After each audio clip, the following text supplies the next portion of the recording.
Bueno, voy a presentar la segunda parte de la unidad 4, que trata sobre reacciones ácido-base y reacciones redox, ambos con problemas de estequiometría de reacciones ácido-base y problemas de estequiometría, que incluye obviamente disoluciones de reacciones redox. Ya en la primera parte vimos todo lo que es disoluciones, unidades de concentración, molaridad, por ciento más en masa, por ciento más en volumen, y vimos reacciones de precipitación y estequiometría de reacciones de precipitación, que también incluye problemas con concentraciones. Bueno, empezamos con reacciones ácido-base. Para eso hay que saber más o menos qué es un ácido y qué es una base. De la vida cotidiana sabemos que los ácidos tienen un sabor agrio, como el vinagre, que es una disolución de ácido acético, tipo que el vinagre común es más o menos 4 o 5%, el vinagre de ácido acético, el acheto balsámico es más fuerte, tiene como el 8% de ácido acético. Los frutos cítricos poseen ácido cítrico, vitamina C, que es ácido ascórbico. Todos estos ácidos débiles, no son fuertes. Los ácidos reaccionan con algunos metales para producir hidrógeno, especialmente con los metales más blandos. Reaccionan con carbonatos y bicarbonatos para producir dióxido de carbono, las reacciones efervescentes, que se encuentran, por ejemplo, en los antiácidos o las vitaminas, calcevita, redoxón, etc. Las bases, en cambio, tienen un sabor amargo, se sienten resbaladizas, como los jabones, por ejemplo, ¿no? Bien. O la base del amoníaco en los limpiapisos. De acuerdo a la teoría de Arrhenius, desde el punto de vista de la fórmula química, un ácido es una sustancia que produce en agua iones, o que cede en agua iones hidrógeno positivo, que a veces se combinan con una molécula de agua y forman los iones hidrógeno. El agua hay dos pares de electrones que se suele pegar esta carga positiva acá, y forma una unidad que equivale al hidrógeno positivo, un protón, ¿sí? Entonces, ¿por qué el clorhídrico es un ácido fuerte? Porque en agua se forman cloruros y protones, ion hidrógeno, hidrogeniones, hidronios, todos los nombres para indicar lo mismo. Un hidrógeno con carga positiva, o sea, un protón. Bien, fíjense, esto lo podemos escribir así, o lo podemos escribir con la formación del hidronio, que es clorhídrico más agua, da hidronio, más cloruro. Son equivalentes las dos formas. Bien. La teoría de Arrhenius entonces dice que una sustancia que es un ácido produce o cede hidrógenos en agua, y una base produce oxidrilos o cede oxidrilos en agua, ¿sí? El hidróxido de sodio, la soda cáustica, es una base porque se disocia, ¿sí? Quedan dos iones, los sodios positivos rodeados de moléculas de agua y los oxidrilos rodeados por moléculas de agua, ¿no? El hidróxido de potasio lo mismo, son bases fuertes. Ahora, el amoníaco no tiene oxidrilos para ceder en su fórmula química, porque también es una base. Entonces ahí pasamos a otra teoría, que es la teoría de Bronsted, que dice que un ácido es un donador de protones, lo mismo que la de Arrhenius, pero una base es un aceptor de protones. Este es lo nuevo, no algo que cede oxidrilos, sino un aceptor de protones. Fíjese, ¿por qué el amoníaco es una base? Porque acepta un hidrógeno positivo y ¿de quién lo acepta? Del agua, y forma amonio. Entonces deja libre en agua oxidrilos.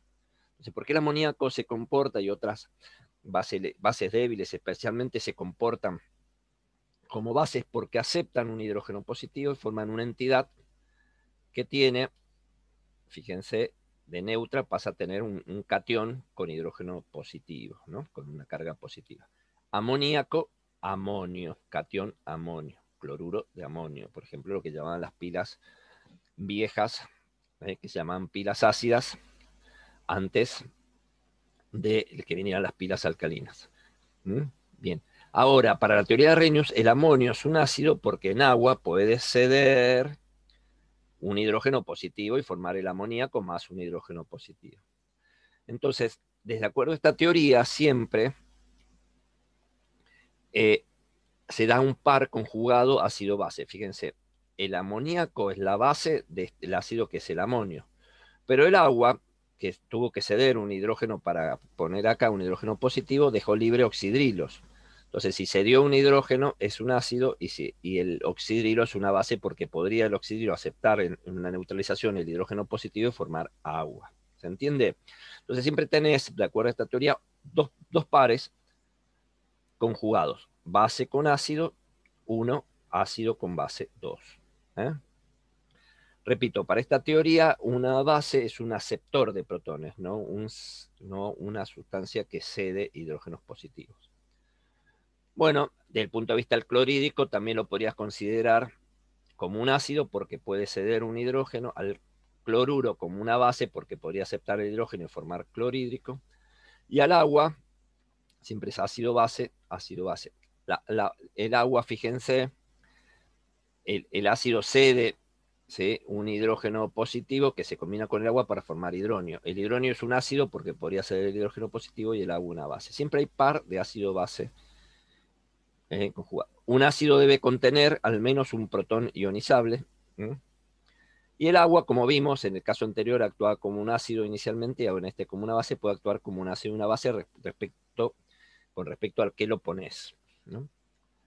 Bueno, hay ácidos que son monopróticos, que pueden ser un hidrógeno, otros que pueden ser 2 hidrógenos, y otros que pueden ser 3. Por ejemplo, los más famosos, clorhídrico, nítrico. Cuando ponemos una flechita, ácido fuerte, se disocia totalmente. Cuando ponemos 2 flechitas, se habla de equilibrio químico, porque los productos vuelven a formar los reactivos. Entonces se disocia poquito de esto. Son electrolitos débiles, ya lo vimos en la primera parte del capítulo 4, y forman acetato de hidrógeno, pero en pequeña cantidad con respecto a lo que vos pones. Por eso puedes hacerte una ensalada con vinagre y no con clorhídrico, que no te queda lechuga. Bueno, los ácidos dipróticos muy conocidos: sulfúrico, carbonato, carbono hidrógeno 2, carbono oxígeno 3. ¿Sí? Fíjense, si tiene 2 protones, la primera, en este caso es fuerte, el sulfúrico forma sulfato ácido, y el sulfato ácido en la segunda, en un equilibrio débil, en una reacción reversible débil, cede sulfatos. Primera disociación, segunda disociación. El famoso ácido fosfórico, el del ATP, el de la Coca-Cola y demás, como conservante el ácido fosfórico, cede 3 hidrógenos. Entonces la primera, son todas débiles, ¿sí?, de reacciones reversibles. En la primera, de ácido fosfórico, forma fosfato diácido. La segunda, fosfato diácido, forma fosfato ácido. Y la tercera, fosfato ácido, forma fosfato. ¿Ahí está? Bien, entonces los ácidos puedes clasificar de acuerdo al número de hidrógenos positivos que tengan para ceder. Entonces acá vemos los que tienen doble flecha, son ácidos débiles y electrolitos débiles. Por lo tanto, conducen poco la corriente eléctrica. Bueno, hay 7 son los ácidos fuertes, todos los demás son débiles. Fíjense cuáles serían los famosos: el sulfúrico y el nítrico. Nitrato, sulfato. ¿Sí? Después vienen clorhídrico, bromhídrico y iohídrico. Ahí tenemos 5. Y después el ácido los 2 mayores con el cloro, el perclorato y el clórico, que no está acá, ¿sí? Perclórico y perclórico y clórico serían los 7. Acá hay 6 nada más. Y ácidos débiles todos los demás. Por ejemplo, el fluorhídrico, después vamos a ver por qué. El nitroso, el fosfórico, el acético, carbónico, etc. El ácido ascórbico, el ácido acetilsalicílico, el ácido cítrico, el ácido bórico, no sé, infinidad. ¿Qué es una reacción de neutralización? Es un ácido que es neutralizado por una base neutralizado por un ácido. En realidad es neutralizar los protones del ácido con los oxidrilos, o los oxidrilos de la base con los hidrógenos positivos, para dar sal más agua. ¿Sí?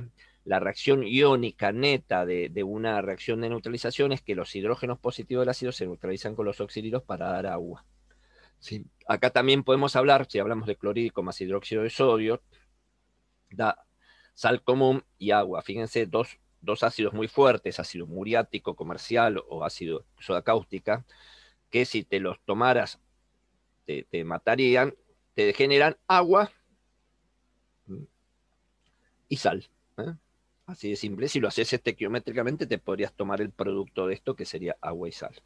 Entonces, acá también se habla de ecuaciones químicas, ecuaciones iónicas y ecuaciones iónicas netas. Fíjense que acá una solución de clorhídrico, al ser toda una solución de un electrolito fuerte, son hidrógenos positivos rodeados de moléculas de agua con cloruros rodeados de moléculas de agua. El hidróxido de sodio, al ser también un electrolito fuerte, son cationes sodios rodeados de moléculas de agua, oxidrilos rodeados de moléculas de agua. ¿Qué cambio neto hay? Que los hidrógenos positivos con los oxidrilos producen agua líquida. El sodio positivo y el cloruro son iones espectadores. ¿Se acuerdan de las reacciones de precipitación? Un anión y un catión formaban un compuesto sólido y precipitaban. ¿Sí? Cambio acá, el cambio es que los hidrógenos acuosos positivos con los oxidrilos, los cationes hidrógenos, con los oxidrilos forman agua. Por lo tanto, siempre es la misma ecuación iónica final que en las reacciones redox no ocurría. ¿Mm? Observamos que no hay cambios en el número de oxidación de las sustancias. Fíjate, siempre el sodio es +1, el oxígeno -2, el hidrógeno +1, está el cloruro -1. O sea, no hay ningún cambio antes y después de la reacción química de los números o estados de oxidación, que lo vamos a profundizar ahora en la segunda parte. Hay reacciones ácido-base muy conocidas también que te generan gases. Por ejemplo, la típica de carbonatos o bicarbonatos, es el de abajo, con ácidos, que producen sales, ¿sí? y generalmente agua y dióxido de carbono, ¿no? Son los efervescentes. ¿Sí? Pero también las que tienen por ejemplo, acá está el sulfito de sodio con clorhídrico, te desprende dióxido de azufre, o el sulfuros con ácido también generan sulfuros, ¿sí? Ácido sulfídrico, el olor a huevo podrido de gases, ¿sí? Estas son reacciones, especialmente las efervescentes, las explosiones caseras que se pueden hacer con bicarbonato de sodio, con vinagre, etcétera, etcétera, son reacciones ácido-base, ¿no? De neutralización. Bueno, vamos a ver, además de saber hacer ecuaciones iónicas, ecuaciones químicas iónicas netas de reacciones de neutralización ácido-base, es importante plantear situaciones de estequiometría con reacciones ácido-base. Especialmente la más conocida de las estequiometrías que se hace son las titulaciones ácido-base. La titulación ácido-base es una técnica en la cual le agregás de una solución a una de las dos, o lo que está en la bureta, lo que está abajo es de concentración conocida, acá pones un volumen conocido y ves cuánto gastás hasta que se neutralice la de abajo. ¿Sí? Acá tenemos un ejemplo de que le va agregando y cuando se neutraliza, en este caso, alcanzás, digamos, si fuera clorhídrico con hidróxido de sodio, un pH 7. ¿No? O sea, una solución neutra quedaría abajo. Bueno, el cambio se logra con sustancias. Fíjense que si vos estás en un pH ácido y pasás a un pH básico, ¿sí? En algún momento pasás por el pH neutro. Bueno, hay sustancias que cambian, que se llaman indicadores, como la fenostaleína o el jugo de repollo colorado, que cambian de color de medio ácido básico. Entonces eso te indica que llegaste al punto de equivalencia. Acá le está agregando una base a un ácido abajo, ¿sí? Cuando le pusiste unas gotitas de fenostaleína, la fenostaleína cuando se pone en medio alcalino pasa al color fucsia. Entonces cae una gotita, va tirando gotitas hasta que una gotita te deja un color de fucsia de fondo, ¿no? Acá hay que diferenciar el punto final, que es lo que te marca el indicador. Si el indicador está bien elegido, ¿sí? Ese es el que corresponde para esa reacción. Te indica también el punto final, el punto estequiométrico. Por ejemplo, en nuestro caso, que un mol de clorhídrico ha reaccionado con un mol de hidróxido de sodio para dar cloruro de sodio y agua, ¿no? Un mol de hidrógenos positivos con un mol de oxidrilos para de esto. El punto estequiométrico te lo marca el indicador, ¿no? Si está bien elegido. Es hasta cae una gotita, movés el Erlenmeyer, ¿sí? Y ves si se vuelve incoloro. Si queda un color de fondo fucsia, ese es el punto final de la... No tenés que pasarlo a un color fucsia intenso, pues ya te repasaste. Bueno, hay técnicas de cómo mover la mano, ir tirando gota por gota. Una gota que 20 gotas hacen 1 mililitro, o sea, 0,05 mililitros una gota, estaría, fíjense, dentro del error de apreciación de la bureta, que es 0,1. Entonces, tanto el indicador que le pusiste 2 gotas como la técnica de medición, que es más o menos una gota, no te afectarían en el resultado estequiométrico. Estás dentro del error de medición de que vas a usarlo ahí. Les decía que, bueno, hacerlo bien es tirar una gota, revolver, y si se vuelve incoloro, tiras otra gota, revolves, y hasta que tiras una gota, revolves y te queda un color fucsia de fondo. Todo esto siempre que pongas el ácido bajo con la fenolftaleína. La solución ácida con fenolftaleína marca incoloro. Pasa medio alcalino y te pone color fucsia. Bueno, acá hay un problema. ¿Qué volumen de una solución? 1,620 molar de hidróxido de sodio se requiere para titular 25 mililitros de una solución de 1,20 de ácido sulfúrico. Entonces estamos hablando de ácido sulfúrico titulado con hidróxido de sodio. Pones la ecuación química ajustada, el sulfato tiene -2, el sodio +1. Quiere decir que va a ser 1 mol de ácido sulfúrico, 2 moles de hidróxido de sodio. Bien, fíjate en el problema, ¿sí? Acá hay una cosa interesante, ¿sí? En el problema que acá tenés 4 cifras significativas, 4 y acá 3, entonces los resultados van a ser con 3, ¿sí? Cada paso con 3 cifras significativas. Y otra cosa interesante es que acá del hidróxido de sodio solo tenés la concentración, o sea, no podés empezar con esto. En cambio del sulfúrico, del ácido, tenés volumen y concentración. Bueno, empezás siempre del que tenés volumen y concentración. Entonces pones 1,20 molar, implica 1,20 moles de sulfúrico en 1000 mililitros. Tengo 25 mililitros, X, 0,030. Moles de sulfúrico, 1 mol de sulfúrico, 2 moles de hidróxido de sodio. 0,030, 0,0600, ¿no? Bien, con 3 cifras significativas. Bien. Ahora ya tengo la cantidad de moles que hay de hidróxido de sodio. 1,620 molar implica 1,620 moles en 1000, 0,0600 en X. 37,0 con 3 cifras mililitros. ¿Qué volumen de la solución esto se titula con esto? 37,0 mililitros. ¿Está? Entonces siempre se parte, primero, recordar los problemas, diferenciar concentración de cantidad. 1,20 molar implica 1,20 moles de soluto en 1000, 10% masa en masa significa 10 gramos de soluto en 100 gramos de solución, siempre diferenciar con el implica, y partís del que tenés concentración y volumen para poder resolverlo. Este problema es conceptual, fíjense, se tiene 2 envases de 25 mililitros de la misma solución de hidróxido de sodio.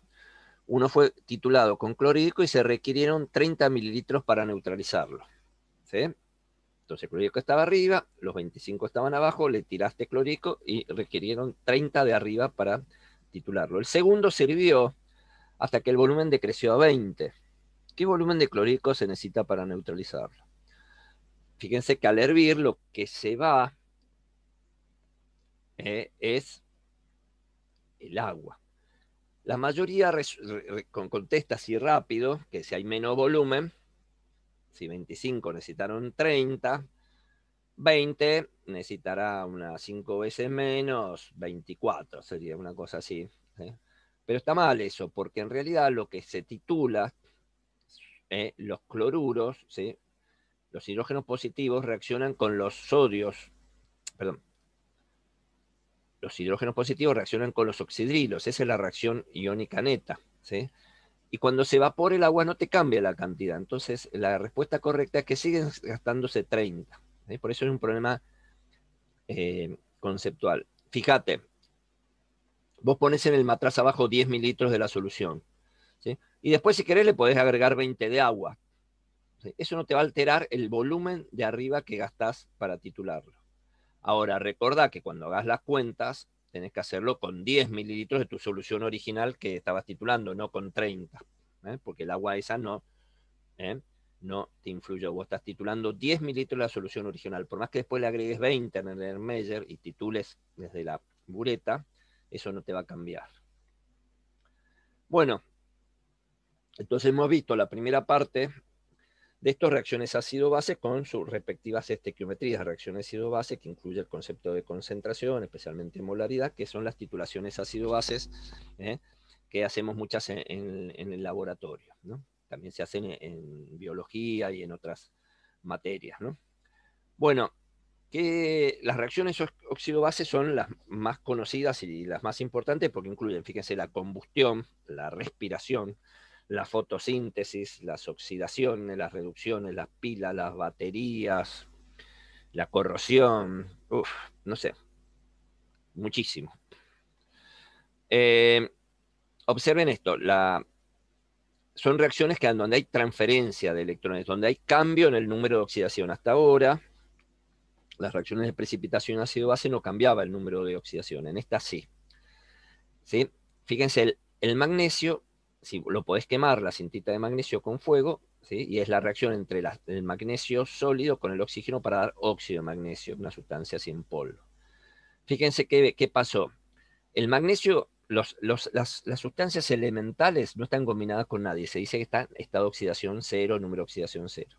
En cambio, acá sí formó óxido de magnesio, el oxígeno es -2 y el magnesio +2. Quiere decir que el magnesio pasó de 0 a +2 y el oxígeno de 0 a -2. Bueno, esto de ganar en positivo, aumentar el número de oxidación, se llama oxidación.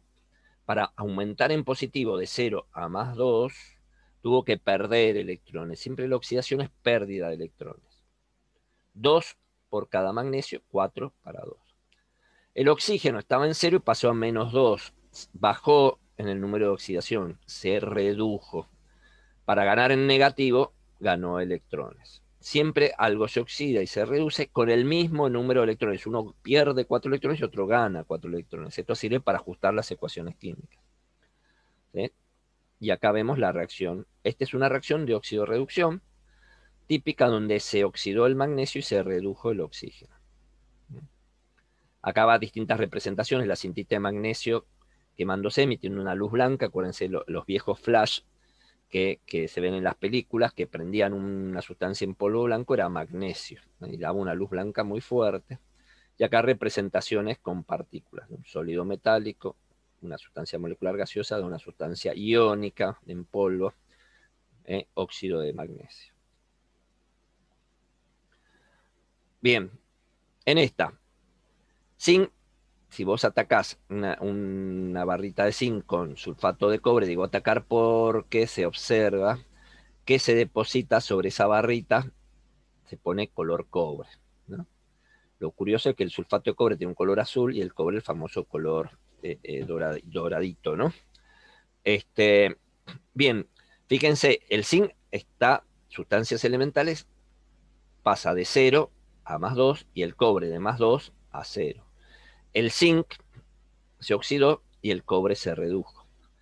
Pero se dice, ¿sí?, que fíjense que el zinc hizo reducir al cobre. Entonces se habla de agente reductor. Y a su vez, el cobre, si lo ves aquí, hace oxidar al zinc y lo pasa, ¿sí?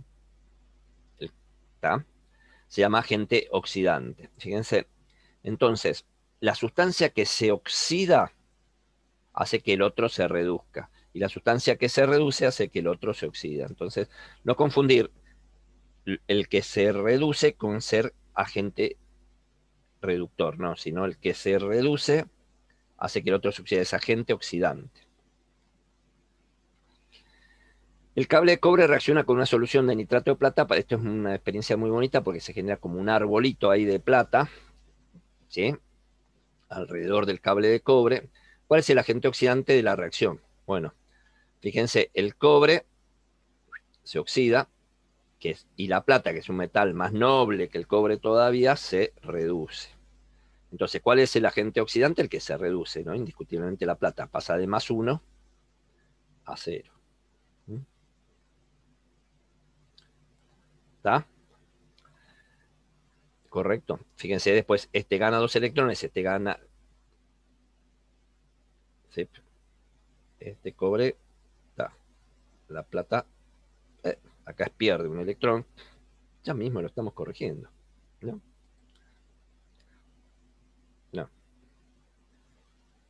Cobre 0 pierde 2 electrones. Este está mal. ¿Está? Fíjense. Vamos de nuevo. El cobre tenía igual número de protones y electrones, pierde 2 electrones, queda cobre más 2. El cobre se oxidó y la plata se redujo. Bueno, el que se reduce es el agente oxidante. Bien, ahí sí está bien. Bueno, vamos a acá tienen los ejemplos de reacciones de óxido-reducción entre metales, de desplazamiento de metales muy, muy conocidos, que es en la barrita de zinc, un clavo de hierro, en sulfato de cobre, que lo sacás en cobreado, ¿no? El cobre es el que se va depositando. Y un objeto de cobre en nitrato de plata, ¿sí? Que se va depositando haciendo este arbolito, muy lindo de ver, de plata. Son cristales de plata que hacen esas, como dendritas se llaman, ¿sí? Que cristaliza de forma diferente.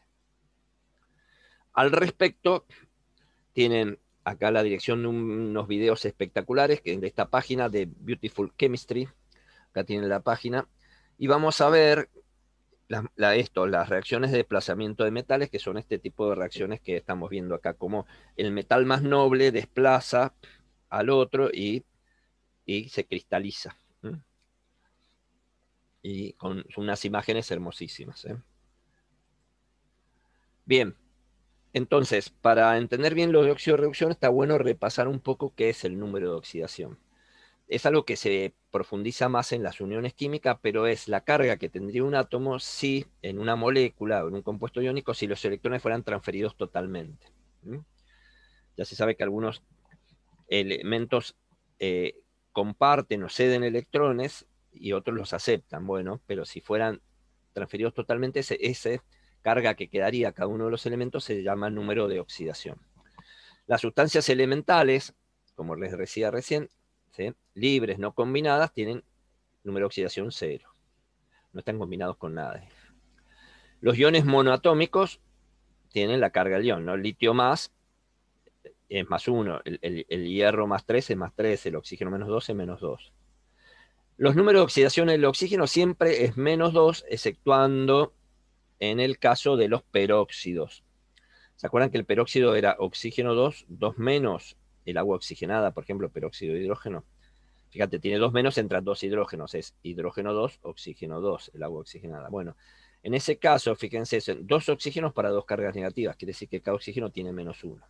Pero siempre el oxígeno, digamos, en los óxidos, en la mayoría de los compuestos, exceptuando los peróxidos y alguna otra cosita más, son menos 2.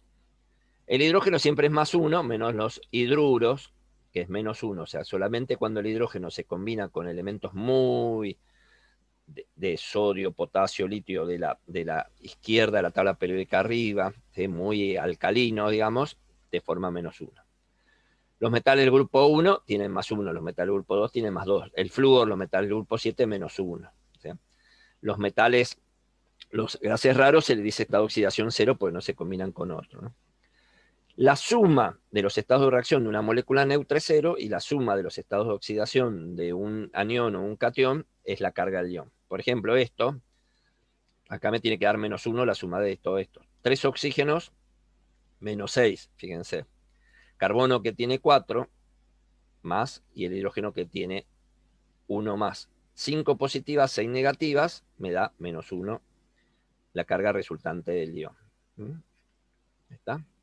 Carbono 4 positivo, el ion bicarbonato, ¿no?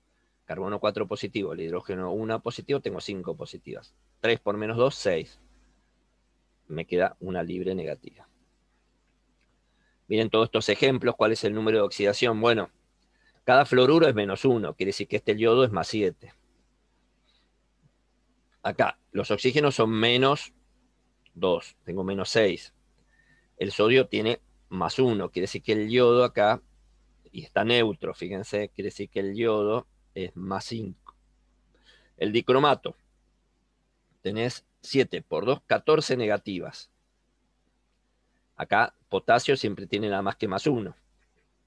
Entonces ya me quedan, tengo más 2, menos 14 más 2. Quiere decir que es neutro esto, quiere decir que el cromo 2 son más 12, más 12, más 2, 14, menos 14. quiere decir que cada cromo es 6. Ahí tenemos explicados. Yodo más 7, yodo más 5, cromo más 6. Bueno, acá están algunos estados de oxidación más comunes. 0, 1, 2, 3, 4 y 2, 5 y 3, 2, menos 1. Y después ya se empieza a complicar la cuestión, ¿no? Pero por lo menos algunas nociones tenerlas, de los números de oxidaciones más comunes. Si te acordás bien los iones y cationes que vimos en la tabla de formulación de compuestos, ya tenemos mucha ventaja. Por eso es tan importante memorizar esos iones más importantes. Bueno, hay muchos tipos de reacciones de oxidorreducción. Vamos a ver algunas comunes. Por ejemplo, la combinación, cuando dos sustancias elementales forman un compuesto, ¿no? Azufre más oxígeno, dióxido de azufre. 0, 0, el azufre se oxidó y el oxígeno se redujo. Reacciones de descomposición, cuando un compuesto forma sus sustancias elementales u otras sustancias más simples, como en este caso. El clorato de potasio forma otro compuesto, que es el cloruro de potasio, más oxígeno. Miren acá dos reacciones de descomposición muy conocidas, que es quemar una sustancia en polvo negra, que es el óxido de mercurio, y que te desprenda oxígeno, o sea, viva el fuego, y obtener en el fondo un líquido metálico, ¿no? De color así y metálico. Y otra típica, que hay un montón de videos, es quemar clorato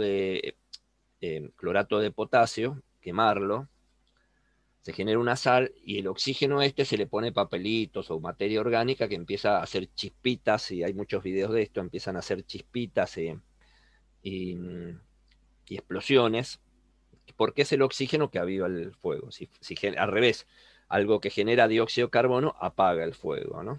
Las reacciones estas que vimos ácido-base que generan dióxido de carbono, el dióxido de carbono, recuerden que es lo que está en los extinguidores, es un carbono ya quemado, ya oxidado, ¿sí? Estamos carbono más 4, carbono, oxígeno 2, fíjense. Quiere decir que tiene más 4 y es la máxima estado de oxidación del carbono, entonces no se puede oxidar más, entonces ¿sí? No se puede quemar más, se usa en los extinguidores. Otro tipo de reacciones son como las que vimos recién, como las reacciones de desplazamiento de hidrógeno, cuando atacas un metal con agua o con un ácido también, cuando atacas un metal con otro metal, como las que vimos de desplazamiento de metal, y desplazamiento de halógenos, que el halógeno de arriba tiene más fuerza halógena que el de abajo y desplaza a los demás. El cloro está arriba del bromo, ¿sí? Quiere decir que lo desplaza en el compuesto, pasa a ser bromuro de potasio a cloruro de potasio y lo desplaza, ¿no? Bueno, estas reacciones de desplazamiento hay una tabla que se llama la serie de actividad de los metales, que fíjense, los más blandos, litio, potasio, varios, los bien de la izquierdita, reaccionan con el agua, hasta con el agua fría, ¿no? Para producir hidrógenos. Todos producen hidrógeno, pero son las reacciones de producción de hidrógeno o desplazamiento de hidrógeno. Pero esto con agua fría. Ahora, los que siguen, que ya tienen menos actividad, reaccionan con el vapor, o sea, con el agua caliente, ¿sí? Y después los metales un poco más fuertes para producir hidrógeno ya con el agua no alcanzan, necesitas ácidos, ¿no? Como todos estos. Y hay algunos más fuertes todavía que ni siquiera con el clorhídrico lo puedes hacer, como los de cobre, plata, mercurio, platino, oro. Fíjense los metales poco oxidables, los metales preciosos, ¿no? Se ven ahí muy bonitos. Entonces, reacciones de desplazamiento de metal, de acuerdo, cumplen esto. Fíjense, el calcio con el agua forma hidróxido de calcio. En cambio, el plomo no, el plomo es lo que están de abajo. Necesitan, con agua no pasa nada, no te podrías hacer una plomada para pescar. Necesitan un ácido fuerte. Bien. Acá algunos ejemplos, reacciones del sodio, reacciones del calcio con agua fría. Lo que se ve ahí es el ritmo de burbujas te da una idea, la velocidad de las burbujas, una idea de la velocidad de reacción. Acá hay otros ejemplos. Hierro, zinc y magnesio, como mientras que es más blando, es más enérgica la reacción al ser atacada con clorhídrico, ¿no? Metales más clorhídricos que genera hidrógeno. Bien, distintas. También hay muchos videos sobre esto, ahí vamos. También un video re lindo de Beautiful Chemistry que habla de reacciones que producen burbujas, ¿no?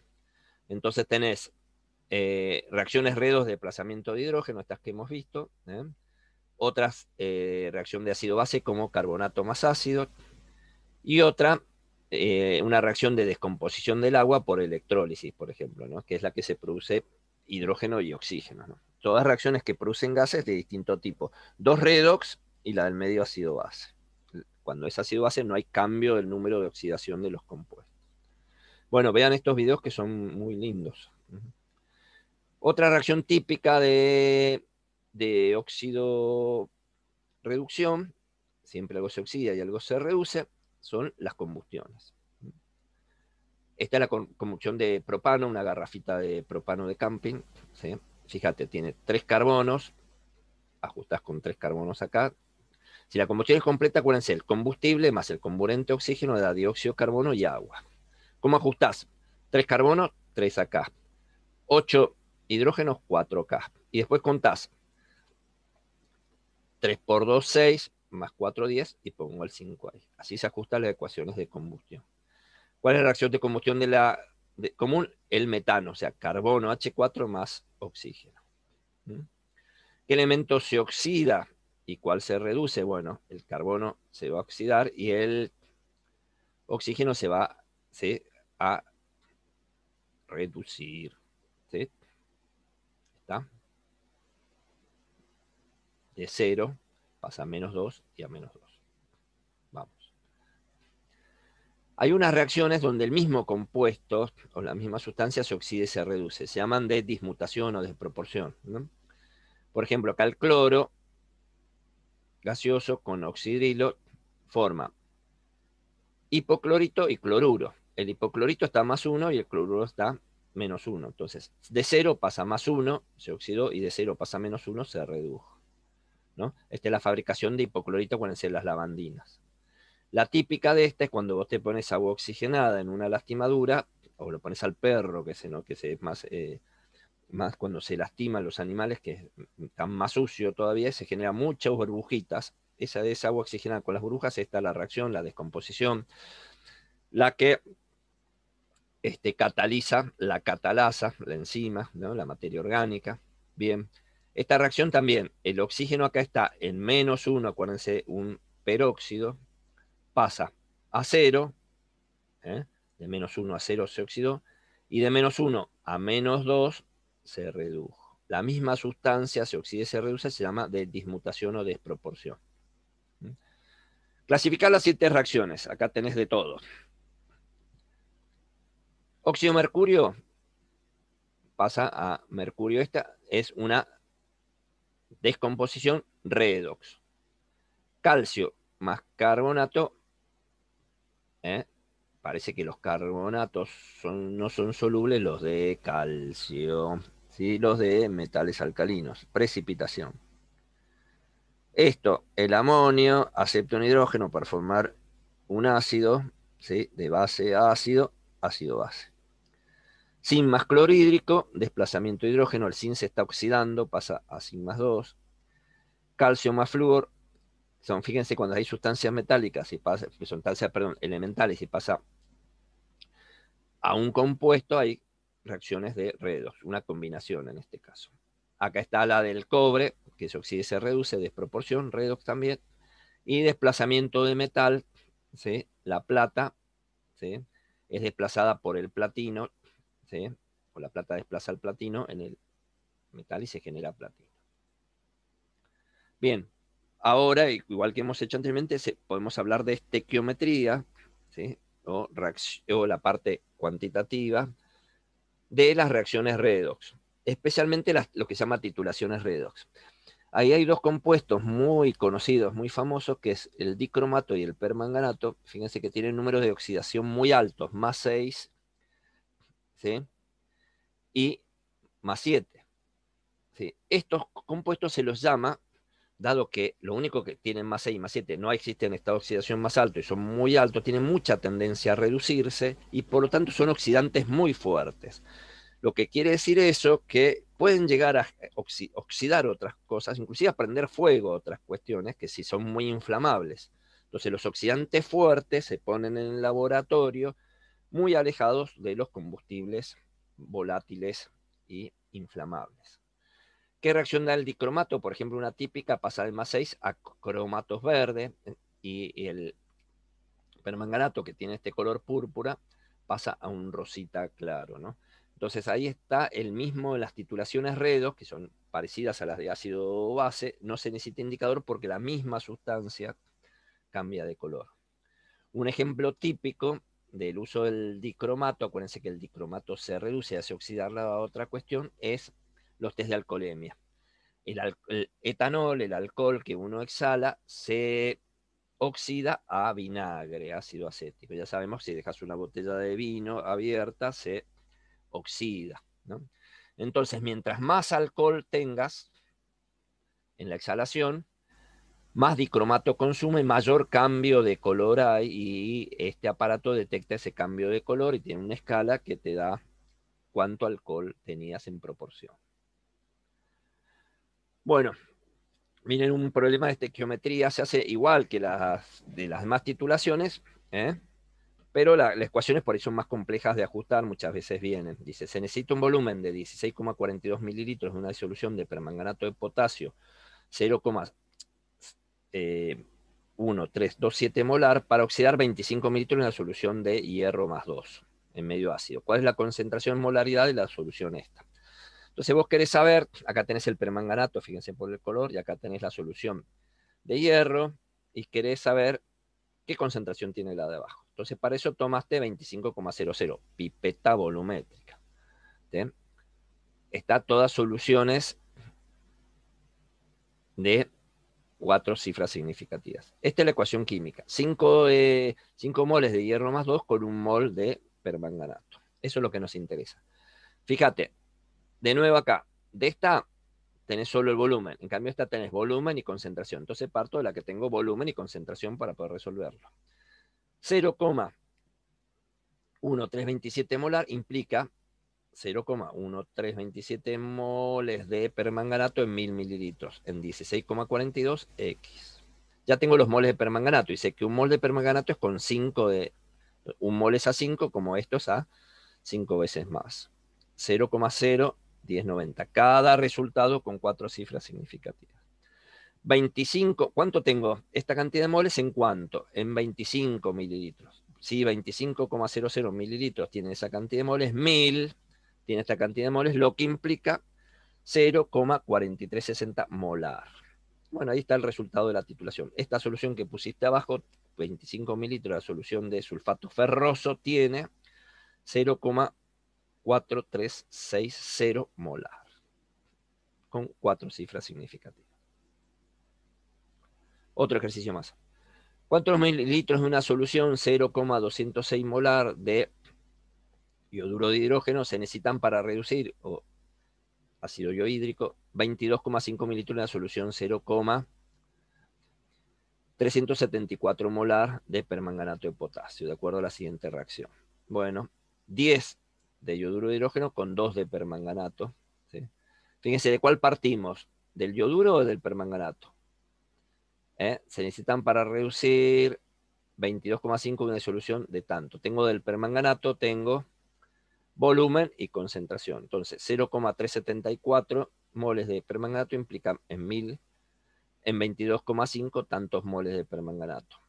2 moles de permanganato es a 10, 0,00842 es a 0,0421. 5 veces más, y todo con 3 cifras significativas como te marca el problema. Cada resultado parcial con 3 cifras significativas. Por último, bueno, ya tenés el número de moles de yoduro y sabés que su concentración es 0,206, 0,0206, que implica 0,206 moles de yoduro de hidrógeno en 1000. ¿Sí? Esta cantidad de moles va a estar en tanto, 204 mililitros. Son todos los ejercicios iguales. Bueno, a veces hacíamos un práctico de laboratorio, ¿sí? Que es muy lindo, que es a través de una titulación redox, determinar si el agua oxigenada comercial tiene lo que tiene que tener. Por ejemplo, 10 volúmenes significa que tiene que tener 3% masa en volumen. ¿Mm? Entonces, agarrás distintas, por ejemplo, si agarrás alguna que está media vencida, media vieja, a lo mejor te da un poquito menos. Y vas a verificar, así, control del consumidor a través de la química, si tienen la concentración que dice. ¿Cómo haces? Lo titulas con permanganato. Siempre el permanganato, acuérdense, se va a reducir y va a producir que se oxide. Entonces el agua oxigenada de -1 se oxida a 0 y el permanganato se reduce. Ahí. Entonces fíjense cómo es el tema. Se ponía, poníamos 1 mililitro de la solución original, ¿sí? En el R-Measure, le puedes ponerle más agua después, no importa, acuérdate que no te va a alterar, lo importante es que sepas que de tu solución original le pusiste 1 mililitro de la solución, de este frasquito, de estos comerciales, le pusiste 1 mililitro acá, lo llevas con un poquito más de agua, ¿sí? Y la vas titulando con la solución 0,10 molar de permanganato. ¿Qué pasa? Cae permanganato y mientras haya agua oxigenada, te lo pasa a manganeso. Entonces queda incoloro, queda incoloro, queda incoloro, queda incoloro, hasta el momento en que una gotita de permanganato se te acabó el agua oxigenada, entonces te queda ya el color fucsia del permanganato acá arriba, el color morado del permanganato. ¿Está? Entonces el punto, fíjense, el punto final te lo da el mismo cambio de color de la sustancia. Entonces, repito, cae permanganatos y hay agua oxigenada, te lo destiñe en coloro del sulfato de manganeso. Cae otra gotita, te lo destiñe. Cae una gotita en el punto de equivalencia y ya se acabó el permanganato, el agua oxigenada. Entonces te queda ya color fucsia. ¿Eh? Entonces, esto dice que el volumen gastado de permanganato fue como 3,5 mililitros. O sea, mediste acá la bureta, estabas en 0, bajaste a 3,5 y fue la gotita esa que te cambió el color fucsia. Ese es el punto final. Bueno, ahora hacemos las cuentas. ¿Sí? Fíjense, 6 moles de agua oxigenada con 2 moles de permanganato. Entonces, 0,10 molar implica, acuérdense que gastamos 3,5 mililitros, 0,10 molar. 0,10 molar implica 0,10 moles de permanganato en 1000, 3,5, esta cantidad de moles. Bien, ¿cuántos moles había en ese mililitro de agua oxigenada original que vos le pusiste? Bueno, si 5 es a 2, 0,00035 de permanganato es a 0,0088 moles de agua oxigenada. Un mol de agua oxigenada, pues lo querés llevar a gramos por 100 mililitros, un mol de agua oxigenada pesa 34. ¿Sí? ¿Está? 16 más 16 más 2. Son 0,030 gramos tenés en ese mililitro de agua oxigenada original que vos pusiste. Entonces, si en 1 mililitro de agua oxigenada comercial tengo 0,030, en 100 mililitros tengo 3. 3 en 100 mililitros implica 3,0% masa sobre volumen y verificamos la concentración. No te están estafando, tiene la concentración que tiene que tener. Si lo haces con una agua oxigenada muy vieja y que estuvo abierta, por ejemplo, posiblemente te dé un valor menor. Bueno, hemos hecho estequiometría con reacciones de precipitación en análisis gravimétrico, hemos hecho estequiometría con reacciones ácido-base, en titulaciones ácido-base, y ahora hemos hecho estequiometría con reacciones, ¿sí?, de oxidorreducción, o titulaciones redox, y en todas se utilizan los conceptos que hemos visto de concentración.